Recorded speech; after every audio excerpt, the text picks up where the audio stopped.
So comfortable life is actually the discomfort. Imagine this. You get a decent job, 12, 15 or even 20 lakhs per annum, and you get your own place to live, pay bills without any tension. You can go out on weekends, have a vacation once in a year. Your parents are proud. Your friends think you have figured it out all. From the outside, your life looks all sorted. And somewhere inside you, there's this quiet feeling that you can't fully explain. Not unhappiness, not failure, just this sense that you are playing a smaller game than you are capable of. I think about this a lot, not because comfortable life is wrong, but because when it isn't chosen, just forced into it is one of the most expensive things that you can have in your life. And this I have realized after looking at many successful people and even understanding myself on what I actually want to become. So let me explain things clearly. What's the cost of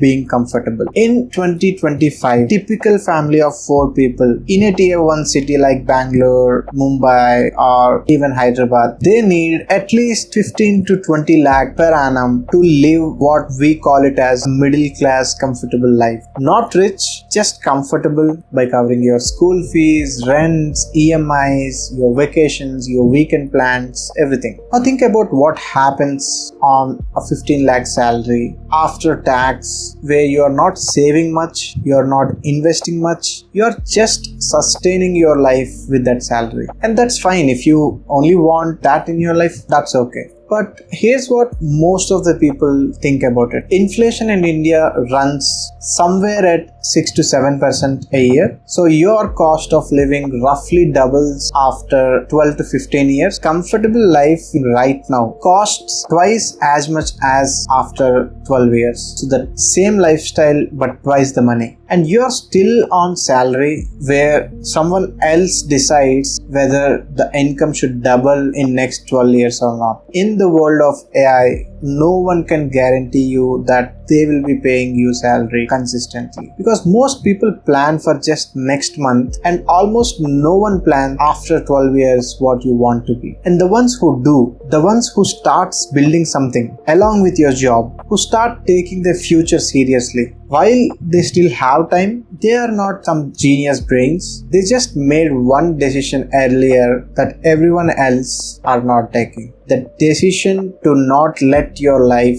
just happen. So what ambition looks like in India, especially in our generation, ambitious has a very complicated image. It sounds like arrogance to many of the people. Like when you say you want to build something, sometimes even your family, they feel it as arrogance. Like you think you are better than any one of us, like you are the person who only talks about building something, startups at every dinner. But that's not what I mean. Ambition at its core is the decision to take your own life seriously. So that refuses to let your life be entirely decided on some consequences by whatever job comes along, whatever city you end up in, or whatever your parents think about you. Because it's the act of actually sitting down and asking, what do I actually want to build? Not what can I afford, what do I actually want? So a research on ambition says ambitious people on average report higher life satisfaction, not because they have more money, because they are more directional and intentional about their life. They feel like they are going somewhere that they are dreaming of, and that feeling of satisfaction is underrated and most of the people don't have it, and they feel it as a kind of restlessness they can never quite explain.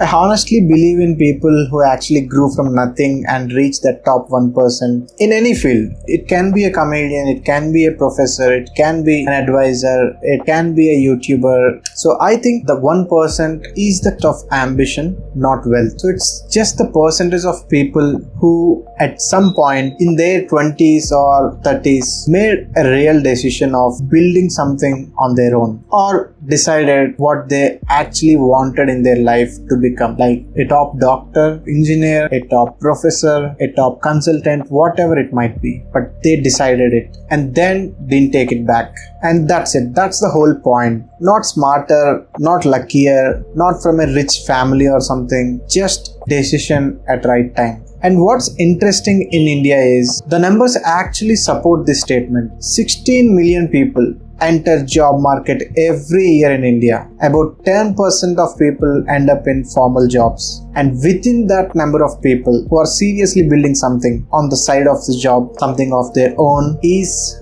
very small. So the competition is not huge as it looks to you, because most people are actually not doing it. They are just doing the obvious thing in their life which should happen next, like getting the degree, getting the job, doing it well, hard work, then shift to another job, get a high paying CTC and relax. For them, each step feels like progress because it is what expected for them, but it's not the direction which they want to be. It's just the motion. And the person who's actually building something, who's investing time in a proper direction, like it might be a skill, it might be a brand, it might be a content, and that person is already belonging to that minority, not because they are special, because they choose to be intentional when everyone else is taking the obvious path. And I want to be honest about something. I don't fully understand my own ambition. I can't point at one situation and say, see, that's one I decided. It wasn't a movie moment for me anytime. There wasn't no rock bottom, no single conversation that changed my decision, or not single point of time that changed what I should become. It's more like I just started noticing this gap between the life I could see myself drifting into obvious things and the life I actually wanted to build. People who don't feel it don't really understand what I'm talking about. Why ambitious people seems restless, tired all the day, and why they are not quite satisfied about living, and why they are still grinding all the day, where someone else at 11 p.m. happily sleeping on their bed when both lives are technically fine. It's not because we are unhappy. It's because we can see further than where we are right now. And the gap between where you are and what you can see, that's not a gap that you close by being more productive in a day. You can close it by deciding properly what you want to build or what you want to become. If you are still here, I think you understand my feeling and you also feel the same. Maybe you haven't named it yet. Maybe you have been calling it restlessness or FOMO or overthinking. But I think it's simpler than that. I think you just have more you want to do. What I'm going to say is, if you feel that pull, it sense that you are more capable of doing where you currently are, don't just dismiss it. Don't just rationalize by saying, I'm just being greedy, or I have a stable income, why should I think about it? Because that pull is information. It's your future self telling you right now to do something. The question is not whether you should be ambitious or not. The question is what you do with the ambition you have. Because here's the thing about the top 1%. They are not waiting to feel ready. They just started badly, slowly, alongside everything else. And every year the gap between them and everyone who waited to grow a little starts increasing. I am building this content along with my full-time job. I love being an advisor or a consultant. I love learning those skills now, and I slowly started applying those skills into my content creation and also my personal life, everything. So slowly I am evolving my role in career which suits my skills and also helps me in building something on my own in the side hustle. And right now I'm improving all of this because I genuinely can't imagine not doing it and see other people who are doing and growing. You already know what you want to do. If you don't, you can start thinking about it. But the question is whether you're going to take it seriously or not. And that's all I have got to talk about this, because it's stuck in my brain for a very long time and I can't stop thinking about it. And I make content like this. Do subscribe to my channel if you want to think better and take the right decisions at right time. See you in the next one. Until then, take care and keep smiling.